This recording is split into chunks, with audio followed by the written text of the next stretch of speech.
The searchlight from the Japanese destroyer swept over the water like a harbinger of doom. It passed just feet from our bow, making us hold our breath. We had cut our engines to idle and drifted in the darkness near Vela Lavella. 23 American sailors pressed against the deck of PT 164, trying to blend into the night. In the cargo holds of the 3 Japanese transports behind that destroyer, nearly 8,000 enemy soldiers were unaware that their mission to reinforce Kolombangara was about to end in the dark waters of the Solomon Sea. It was July 19, 1943, and in just 4 minutes we would unleash chaos from the shadows. I gripped the twin .50 caliber mount so tightly that my knuckles ached. Next to me, Ensign Robert Dutch Vanderberg quietly relayed coordinates to our skipper, Lieutenant Commander Arthur M. McPhersonson.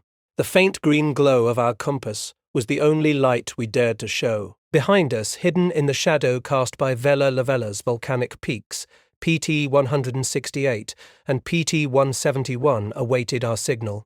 We were America's secret weapons, and the Japanese Navy was about to learn that darkness was no longer on their side. I am Chief Petty Officer Thomas Tom Harrigon of the United States Navy Reserve. I was among the first to prove that small wooden boats could take down steel warships. People often ask me what it felt like to be part of the most closely guarded naval secret of 1943. The truth is, we were too focused on surviving to think about making history. We understood that if we failed that night, 8,000 Japanese soldiers would reach Kolombangara, where they would kill American boys trying to capture that key airfield. Each torpedo we carried symbolized hundreds of American lives that could be saved. Every enemy transport we sank meant parents back home would not receive the dreaded telegram from the War Department.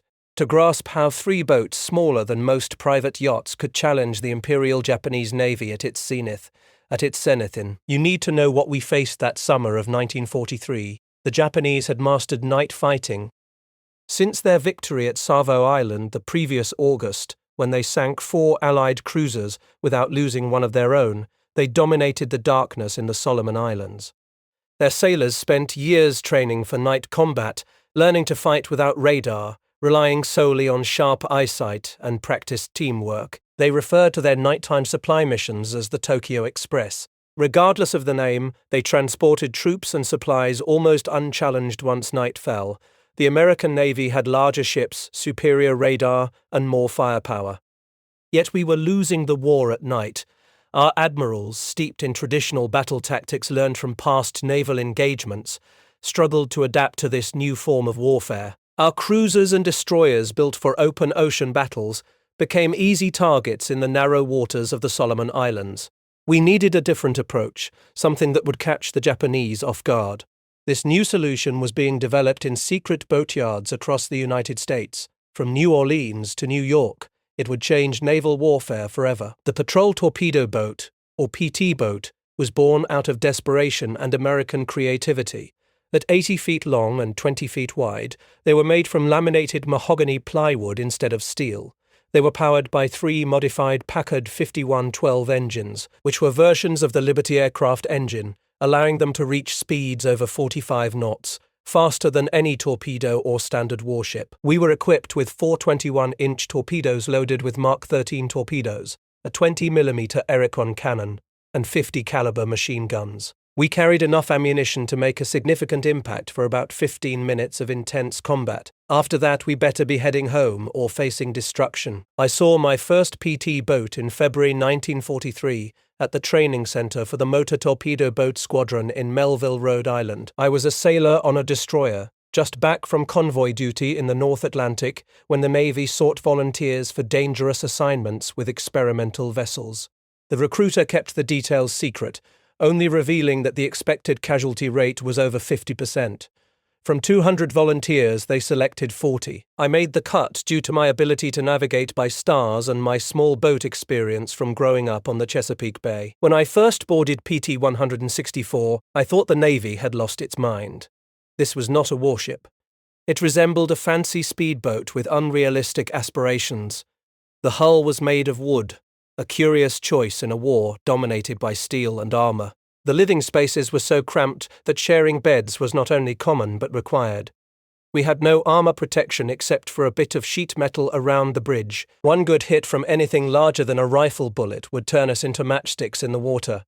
But then I met McPherson, and everything changed. Mac was 28 years old, considered old for a PT boat crew member. His eyes had witnessed too much. He was at Pearl Harbor, on the destroyer USS Shore, during the Japanese attack. He fought at Midway and chose to serve on PT boats because he was tired of being a target. He wanted to be the hunter. Mac had a grasp of something that would take the rest of us weeks to understand. PT boats were not designed to engage like traditional warships. We were maritime guerrillas, striking from ambush and vanishing before the enemy could respond. Our crew was a mix of misfits and specialists who would never have worked together on a standard Navy ship. Dutch Vanderberg, our executive officer, was a mathematics professor from Yale. He could calculate torpedo firing solutions in his head faster than most could use a slide rule. Chief motor machinist mate Carlos Charlie Mendoza had built racing engines in Los Angeles before the war. He could make our temperamental Packard engines purr like kittens or roar like lions, depending on what we needed. Radioman Second Class William Sparks Patterson came from the submarine service, where he learned to operate radios in total silence. Our torpedo man gunner's mate, First Class Patrick Paddy O'Brien, was an expert with those deadly devices. Each Mark 13 torpedo weighed 2,200 pounds and cost as much as a house back home. Paddy treated them with great care, constantly adjusting, cleaning, and sweet-talking them. These beauties, he would say while polishing the bronze propellers, are the only reason the Japanese will take us seriously. One shot, one kill, or we become expensive target practice. The rest of our 12-man crew included 2 additional gunners, an engineer, a cook who also served as a medic, and 3 seamen who filled in the gaps. We were a diverse group, blacks and whites, city boys and farm kids, high school dropouts and college graduates. We were united by one simple truth. We were all volunteers who understood we might not survive the war. Training at Melville was harsh and relentless. The Navy had learned from early PT boat losses that just enthusiasm wasn't enough. We had to be faster, smarter, and more ruthless than anything the Japanese could send our way. We practiced high-speed attacks until we could launch torpedoes accurately while bouncing across waves at 40 knots. We learnt to navigate by sound and instinct when tropical storms made visibility non-existent. We learned to think like pirates instead of sailors.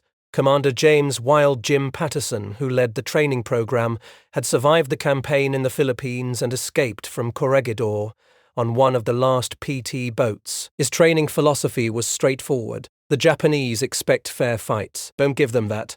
They expect you to adhere to naval traditions. Don't do it. They expect you to fear the dark. Instead, make them fear it. He taught us that our greatest weapons were not our torpedoes, but surprise, speed, and sheer audacity.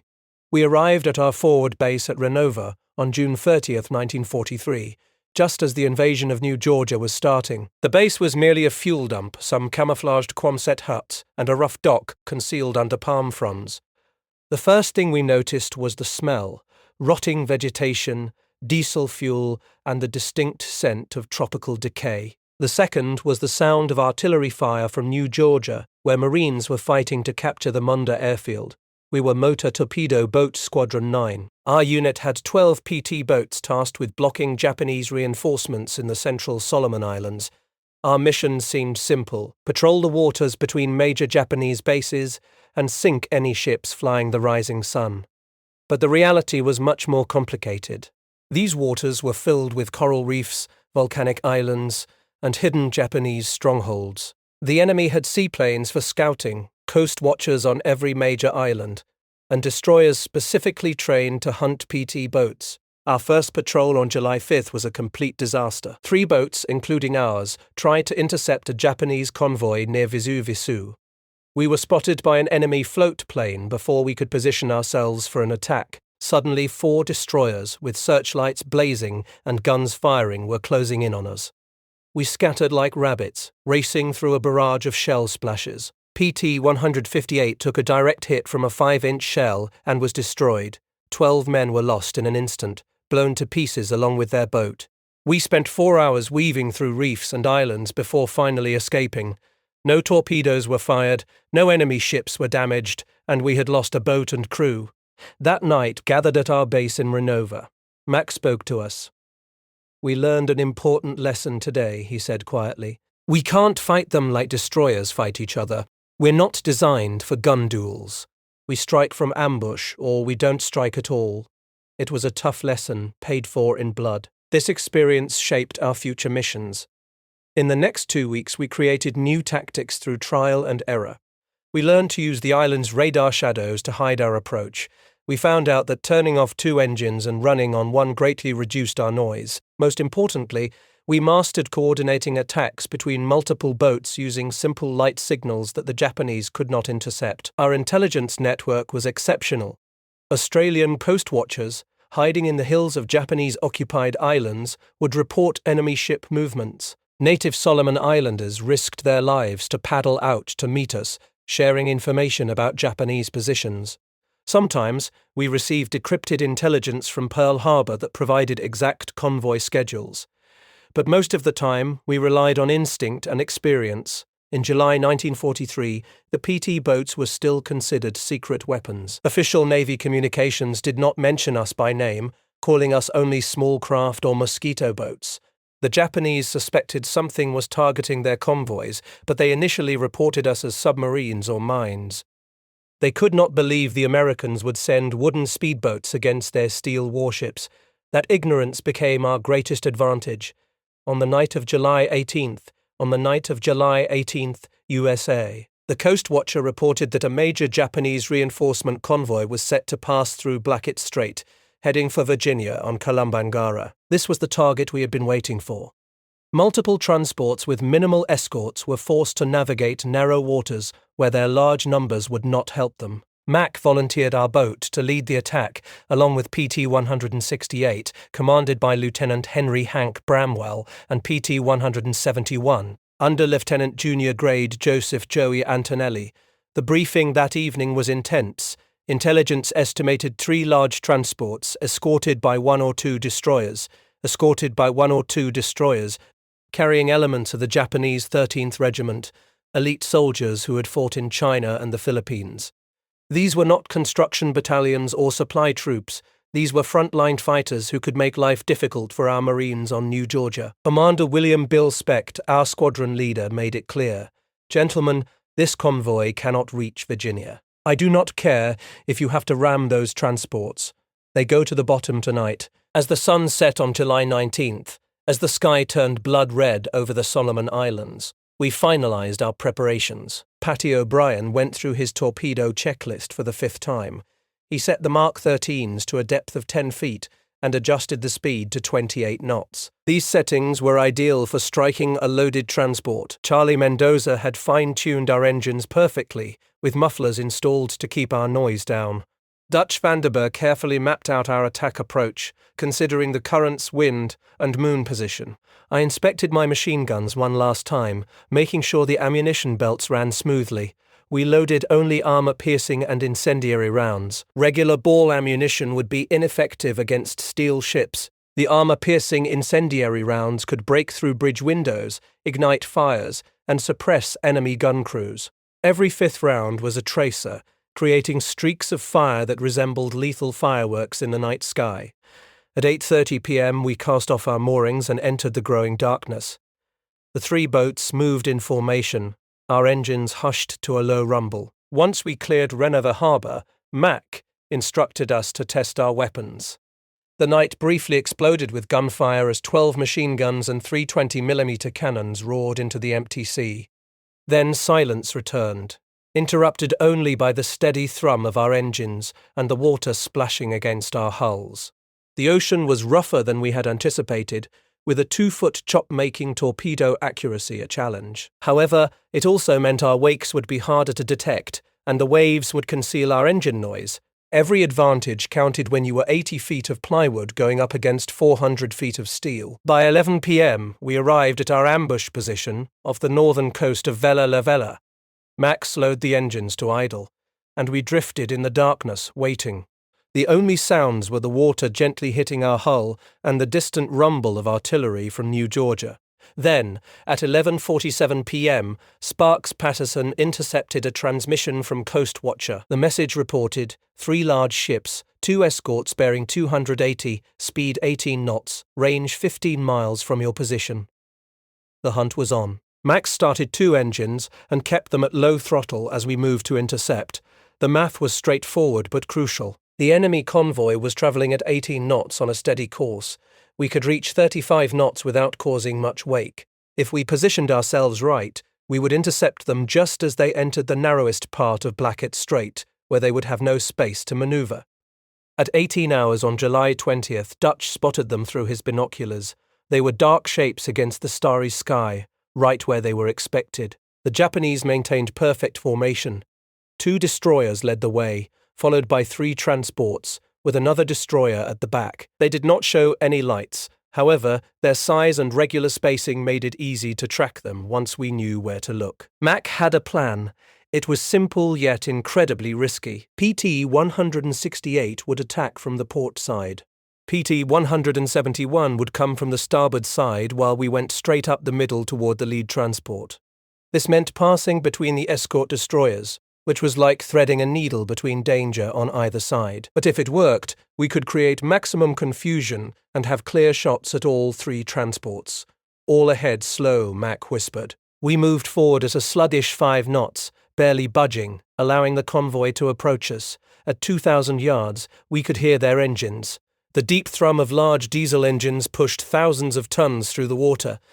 At 1,500 yards, we could see individual details. We noted the pagoda-style bridge of the lead destroyer, the cargo booms on the transports, and even figures moving on deck. At 1,000 yards, Max signalled. 3 clicks on the radio, and all 3 PT boats surged forward at once. Our engines roared from idle to full throttle within seconds, lifting our bow out of the water as we reached attack speed. The night erupted as we raced toward the enemy convoy at 40 knots. 3 small boats challenging steel giants. The Japanese were completely taken by surprise. Their lookouts, trained to spot submarines or oncoming destroyers, never anticipated attackers moving this fast from so close.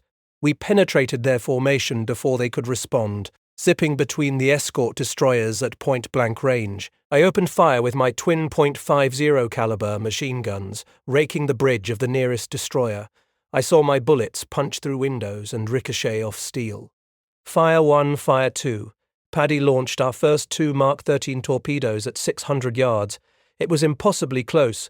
Where missing was nearly impossible. The torpedoes leaped from their tubes and splashed into the water, their propellers already spinning at full speed. Twin wakes of phosphorescent bubbles stretched toward a converted passenger liner carrying over 3,000 Japanese soldiers.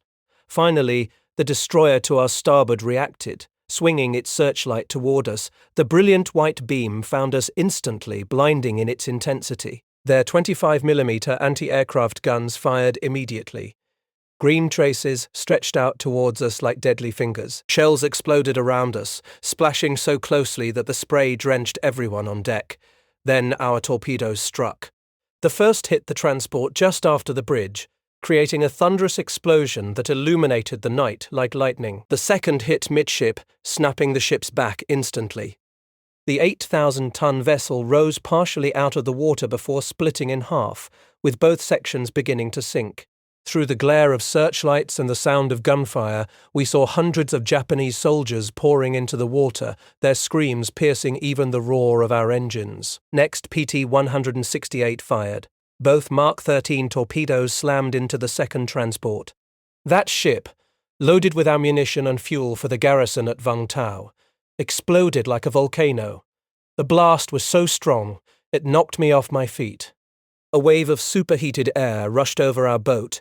Flaming debris fell around us, igniting small fires on our wooden deck that we urgently stomped out. The Japanese destroyers began responding, but they faced a difficult challenge. We were too close for their main guns to aim low enough to hit us, and our position among their own transports made it risky for them to fire. Their solution was to try ramming us using their greater size to attempt to run us down.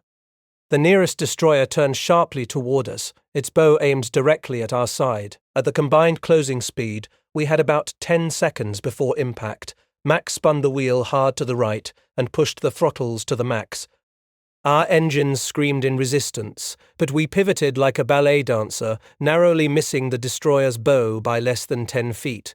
As we passed, I fired a full belt of ammunition into their bridge at point-blank range, watching sparks leap as the bullets struck. PT-171 was not as fortunate. Joey Antonelli had set up perfect shots on the third transport, but a Japanese destroyer illuminated them with searchlights before they could fire. The enemy's 25mm cannons found their target, stitching a line of holes across PT-171's bow. One shell struck a torpedo, but miraculously it did not detonate.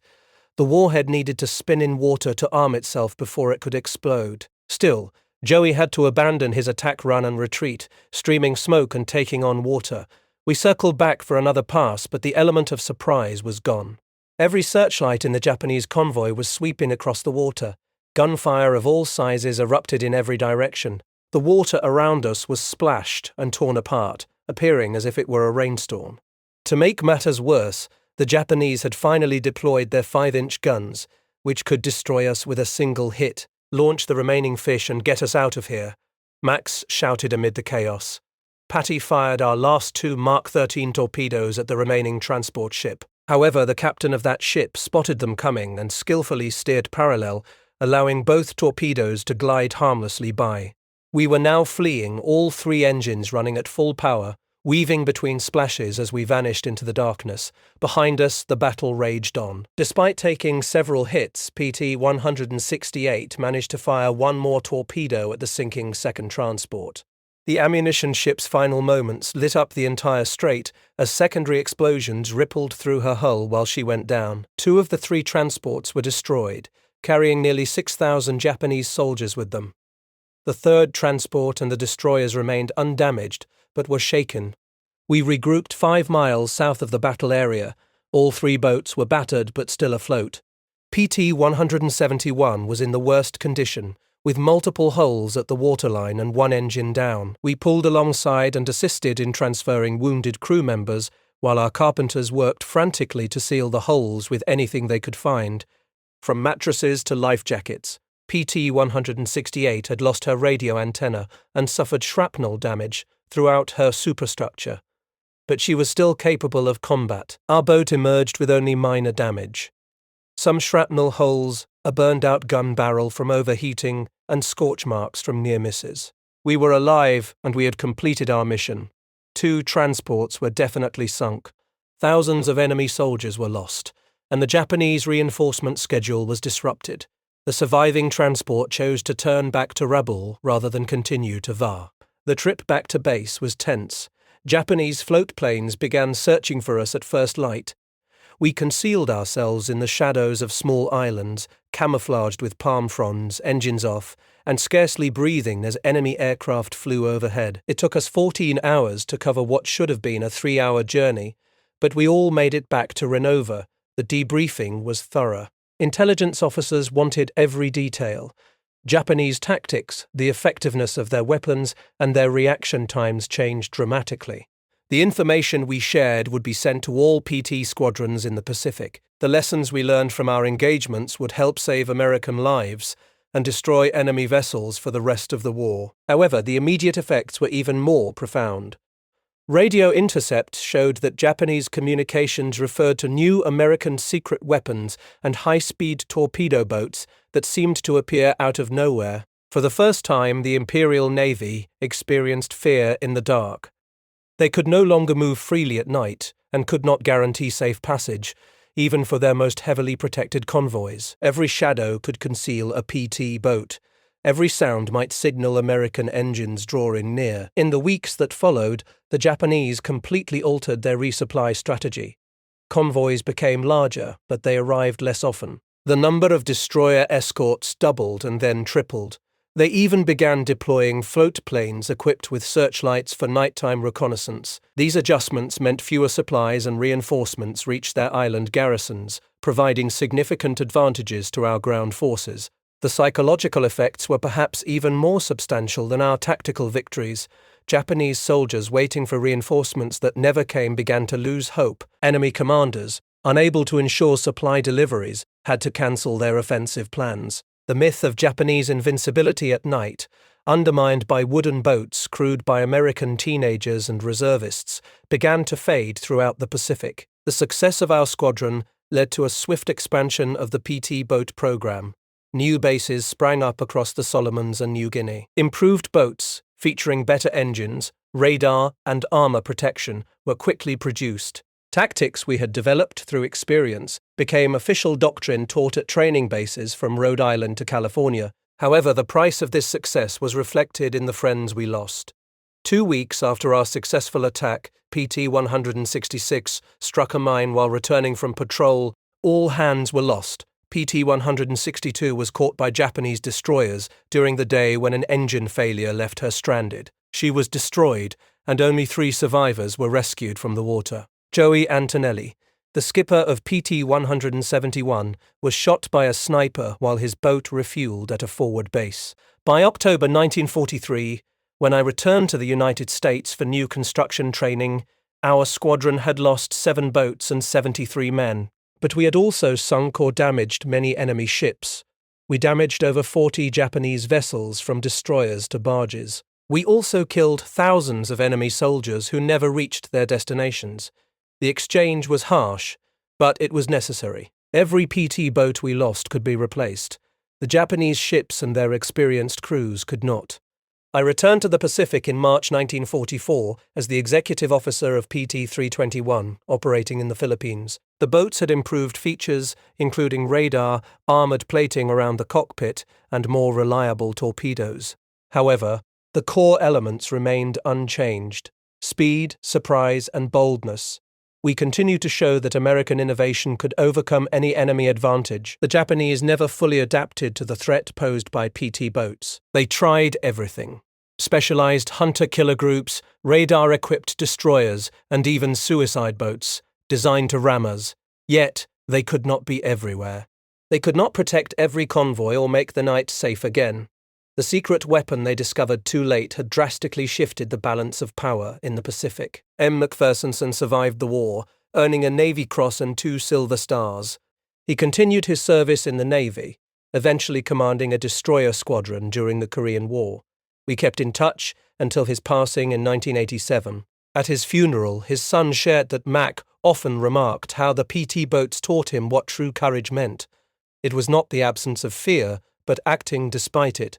Dutch Vandenberg returned to Yale after the war, but never forgot the navigation lessons he learned in the Solomon Islands. He became one of America's top oceanographers, using skills developed while dodging Japanese destroyers to map ocean currents and underwater mountains. He once told me that after maneuvering between enemy warships at 40 knots in the dark, everything else felt straightforward. Charlie Mendoza went back to building racing engines in Los Angeles. He applied the tricks he learned from keeping PT boat engines running to make cars faster. His garage became legendary among hot rodders, proudly displaying a sign that read, "Speed Shop." We made PT boats fly. He would tell customers that if he could make 4,500 horsepower push 50 tons at 45 knots, he could make anything go fast. Patty O'Brien remained in the Navy, becoming one of the service's leading torpedo experts.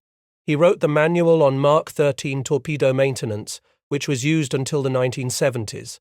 Yet, he never forgot those torpedoes we fired that night off Vela La Vela.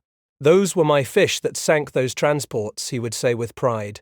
2 shots, 2 hits, and 6,000 Japanese who never made it to kill Americans.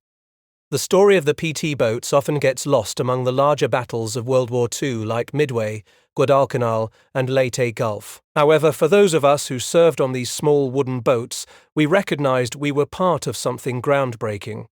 We demonstrated that technology and bravery could triumph over tradition and size.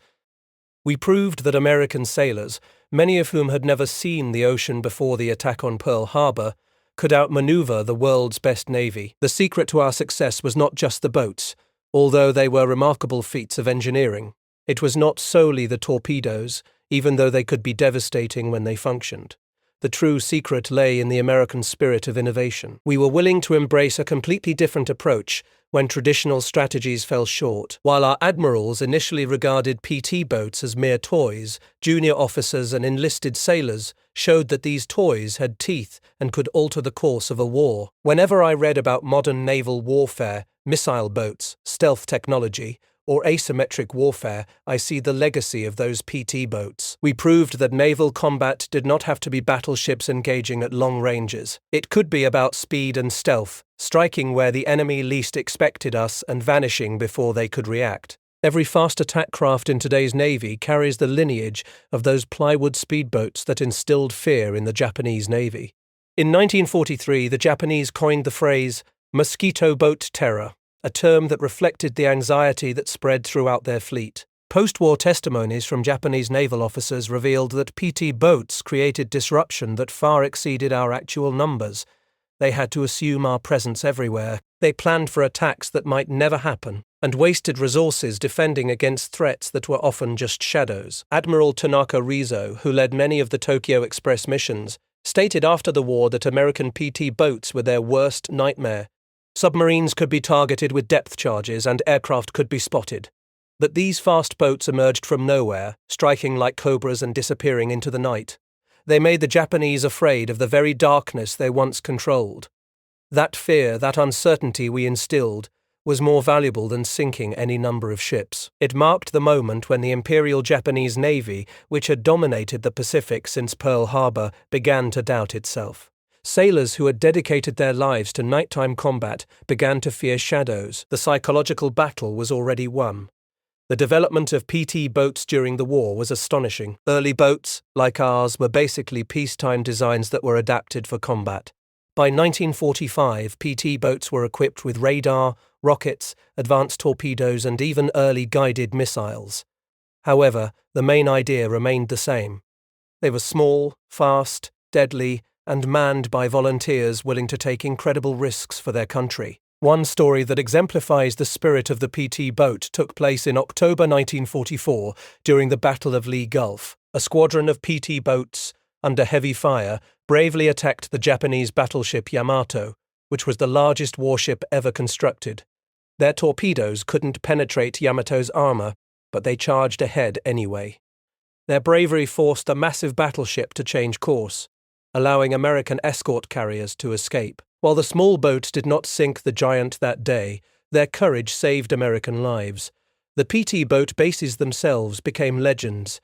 Locations like Renova, Tulagi, Mayo's, and Uwendi had exotic names that hinted at mosquitoes, malaria, and midnight missions. These places were not like Pearl Harbor or San Diego with their officers' clubs and clean accommodations. Instead, they were muddy hellholes where we survived on Spam and cigarettes. Mail took months to arrive, and our only entertainment was poker and gossip. Yet, morale stayed high because we knew we were making a difference. The people of the Solomon Islands deserve special mention. They risked everything to assist us. They guided us through reefs, rescued downed airmen and shipwrecked sailors, and provided intelligence on Japanese movements. Many were executed for helping Americans. Their bravery and sacrifice were crucial to our success. Without their assistance, we would have been lost in the maze of islands. The coast watchers, the solitary volunteers hiding on Japanese-occupied islands with radios and binoculars, were our guardian angels. They alerted us to 40 bombers heading our way or a destroyer squadron moving south at high speed. Their warnings often saved our bases from surprise attacks or positioned us perfectly for ambushes. We never met most of them, yet we owed them our lives. One technological advancement that transformed PT boat operations was radar. The first radar sets were so rudimentary that they could barely distinguish between an island and a ship. However, by late 1944, we could accurately track targets. In total darkness and fog, the Japanese, who relied on their superior night vision and training, suddenly found themselves at a disadvantage. We were able to see them before they could see us. This was the ultimate advantage in night combat. Our tactics evolved continuously. We learned to use aluminum foil strips to confuse Japanese radar. We developed wolf pack tactics, coordinating attacks from multiple boats coming at different angles. We discovered how to use shore batteries as distractions. By firing at fake targets, we could force the enemy to reveal their positions while we positioned ourselves for the real attack. The most dangerous missions were often the ones that went unnoticed. We inserted coast watchers behind enemy lines, evacuated trapped Marines from encircled beaches, and delivered ammunition to isolated outposts while under enemy fire. These were not glamorous torpedo attacks, but they were perilous and vital tasks that saved countless lives. We became the Navy's versatile tool, used for any mission deemed too risky or too outrageous for standard vessels. The relationships on PT boats were distinct from other military experiences. On a destroyer with 300 men, you might not know everyone's name. But on a PT boat with just 12 men, you knew everything about each other. You learned who snored, who had nightmares, who got seasick, and who you could count on when things went wrong. This closeness forged lasting bonds. My PT boat reunions decades after the war felt like family gatherings. That's exactly what we were, family formed through combat. The food on PT boat deserves its own mention, or perhaps a complaint. We survived on rations, spam, powdered eggs, and whatever we could trade with larger ships. Fresh water was a precious commodity, reserved for drinking only. We washed in seawater which left salt crystals that chafed and burned our skin. Our lifeblood was black coffee, strong enough to float a wrench. Some crews got creative, fishing with hand grenades or trading torpedo alcohol to base personnel for real food.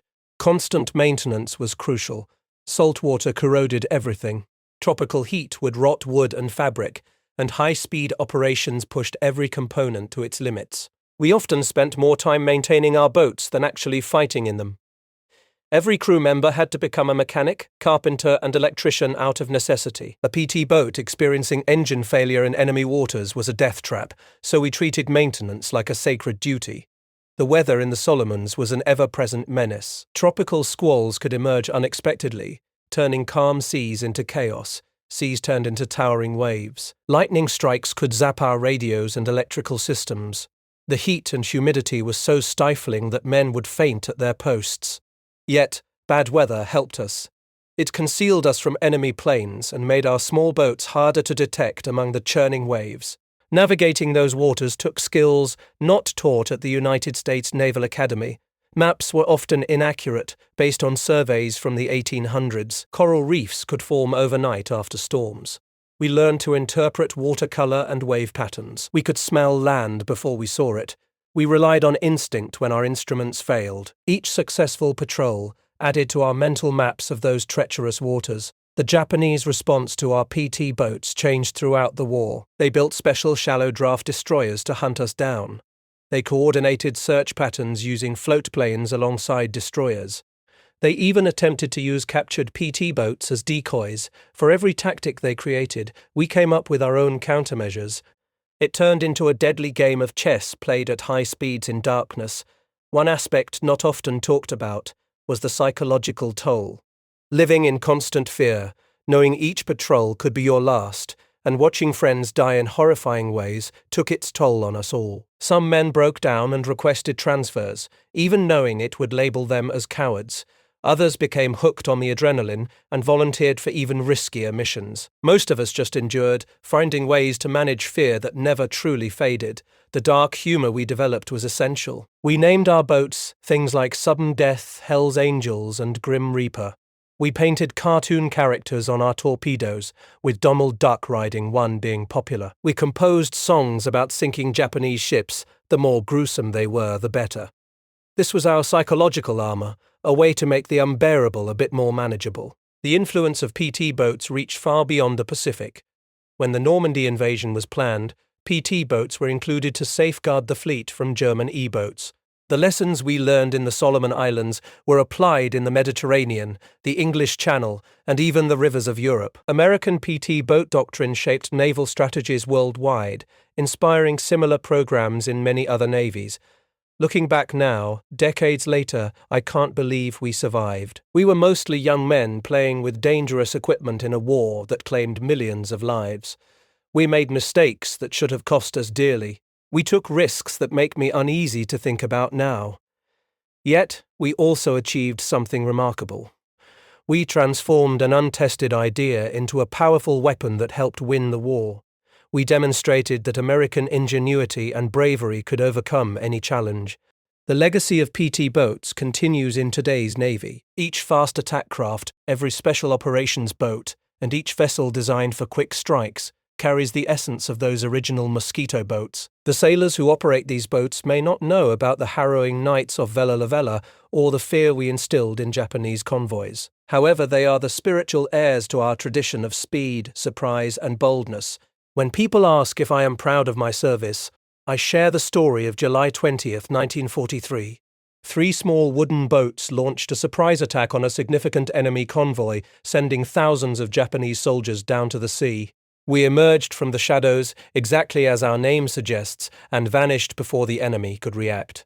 We were America's secret weapon, and we altered the course of the Pacific War. The Japanese were astonished, not just by our boats, but by what they symbolized: America's readiness to innovate, to take risks, and to defy conventional wisdom. They had studied our Navy for decades, familiar with our battleships and carriers, our traditions and strategies. Yet they could not have envisioned that we would deploy wooden speedboats armed with torpedoes to confront their steel warships. That lack of imagination proved costly for them. In the end, the story of PT boats is distinctly American. We took a concept from Britain, powered it with aircraft engines, armed it with torpedoes meant for destroyers, and enlisted civilians who had never seen the ocean before the attack on Pearl Harbor. It shouldn't have worked, but it did, thanks to our determination and creativity. The last operational PT boat was retired in 1959, replaced by faster and more capable ships. But for those of us who served on them during World War II, they will always be the vessels that secured victory in the Pacific. We proved that victory isn't determined by size. Courage eclipses armor, and American sailors in wooden boats could defeat anyone, anywhere, at any time. As I conclude this recollection, sitting in my study surrounded by faded photographs and yellowed newspaper clippings, I can still hear those engines roaring through the night. I can still feel the spray of seawater from the Solomon Islands on my face. I can still smell the cordite and diesel fumes. Most importantly, I can still feel the pride of being part of something revolutionary. We were part of a change that transformed naval warfare forever. We were young boys who grew into men in those wooden boats, fighting a war we didn't start but were determined to finish. We attacked from the darkness because that's where we were strongest. Our speed and surprise gave us the upper hand. The Japanese learned to fear the darkness they used to control. They realized that American ingenuity could turn any disadvantage into an advantage. That is the legacy of PT boats. It wasn't just about the ships we sank or the battles we won. It was about proving that free people fighting for their freedom can overcome any tyranny. We were small, fast, and deadly. We were secret weapons who remained under the radar just long enough to change the course of the war. We were the mosquito fleet that dismantled an empire, one torpedo at a time. The Japanese were stunned by America's secret PT boats. They symbolized everything the Imperial Navy never expected from us. We had innovative thinking, aggressive tactics, and the willingness to risk it all on a new concept. By the time they realized the threat we posed, it was already too late. The shadows they once ruled now belonged to us.